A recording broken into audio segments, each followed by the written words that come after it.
Peasant Productions presents the math of ESP, why it works even if you don't believe in it. Okay, I've been covering some of the ideas of what I would consider the legitimacy, the legal aspect. An alarmist, no. A realist, yes, that I am, okay.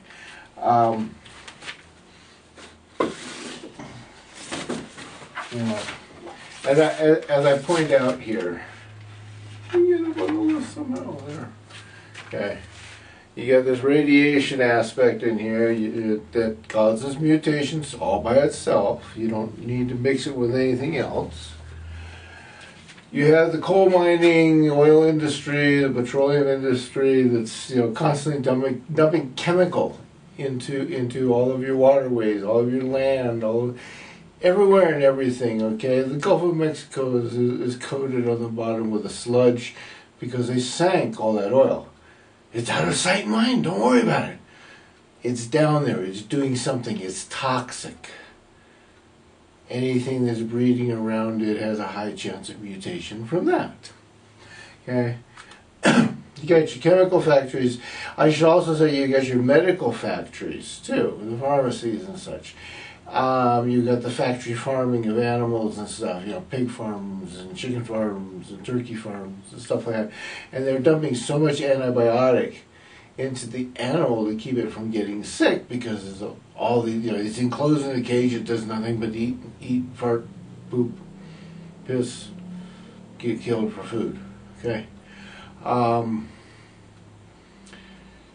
chances of disease when you've got 1,000 things all sitting in a stock pen like that increase.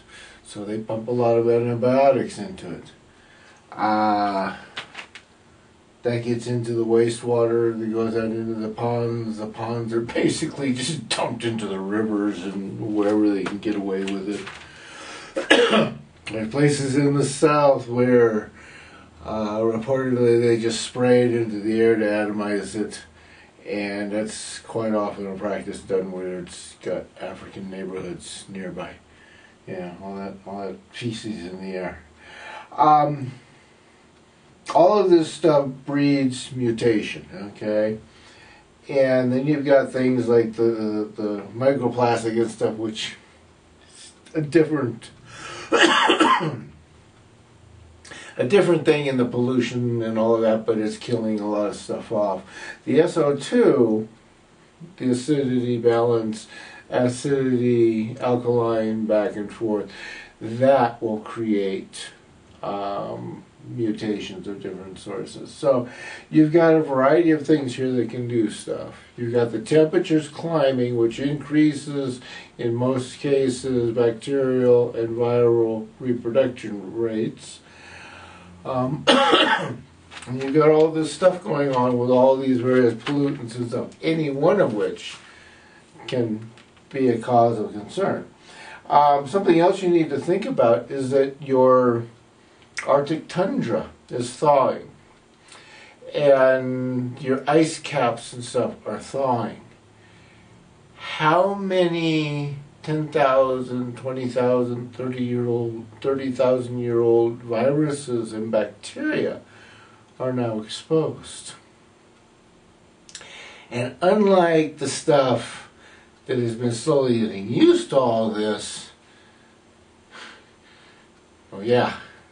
you got something that hasn't been around for 10,000 years and suddenly is exposed to all of this.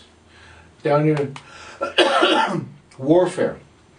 Think about the fact that the United States is going to go out and shoot everybody that won't listen to the United States to be in charge. One of their favorite things to do is use depleted uranium bullets. Pierces an awful lot of stuff. It also, when it gets left behind, you have this radioactive element laying on the ground, poisoning the ground, until some kid comes walking along and thinks it's really neat, picks it up, puts it in his pocket, takes it home, puts it in the family house someplace, and now you have this radiation. contaminating the family themselves directly. There's stuff like this going on. So you have a huge amount of emphasis going into the idea of killing yourselves right now. Okay? You don't want to look at what you've done to your planet. You don't want to look at the consequences of, the whole thing that you're doing here. All this stuff that you've created out of whack. Claiming, we're insignificant little humans, we couldn't do anything. You're 7 billion of you. Yes, you can do something. A million rabbits can, mow down an entire forest just about, right? So you go out there and you start shooting rabbits. It doesn't matter that you brought the rabbits with you in some cases, but, Australia went through that routine. Different places across the North American continent and South American continent are experiencing same sort of thing. So, you get in there, you do stuff, you mix up everything, and then you claim innocence and say, oh, we're too small to do anything. And you literally turn your back on the obvious. That is suicide, folks. And when you tell me I gotta sit down and shut up and be killed, because it ain't allowed to sit there and be a thinking human being. It interferes with the plans of the people that want to control everything. Then you're contemplating murder. Because you're telling me I don't have the right to protect myself. And that's wrong. I always have the right to protect myself. Any animal, any plant has the right to protect its life. You don't have the right to say you're more important because you're just another human being. Okay? So, as I say, you stop and think about all this that you're open arms welcoming into your life and you don't care about. And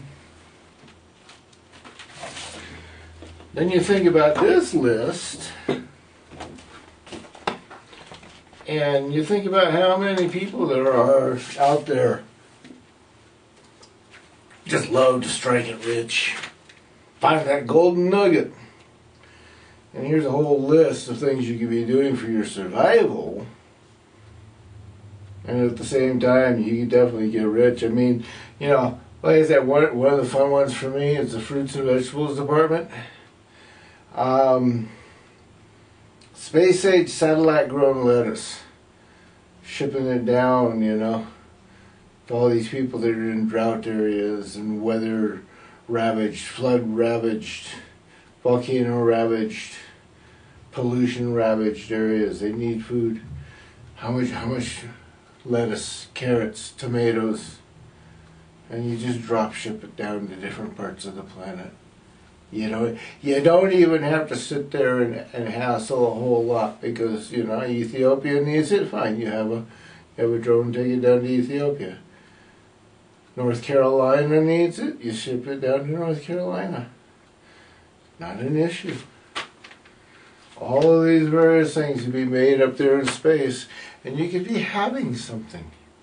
And like I said, asteroids, there's no wild animals on an asteroid, so you're not killing anything.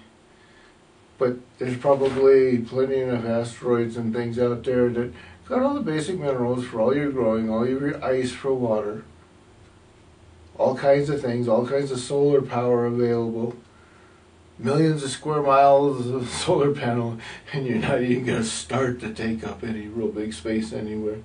You might be a star, like the International Space Station. But yeah, you're turning down intelligence. Good thing I keep drinking coffee. You're turning down intelligence. You're turning down even considering it. As one person put it, oh, I have to protect my favorite stuff. Really? You're going to sacrifice the planet for a teddy bear, for a koala bear, for a gecko. It's like I said, it's not intelligent thinking, folks.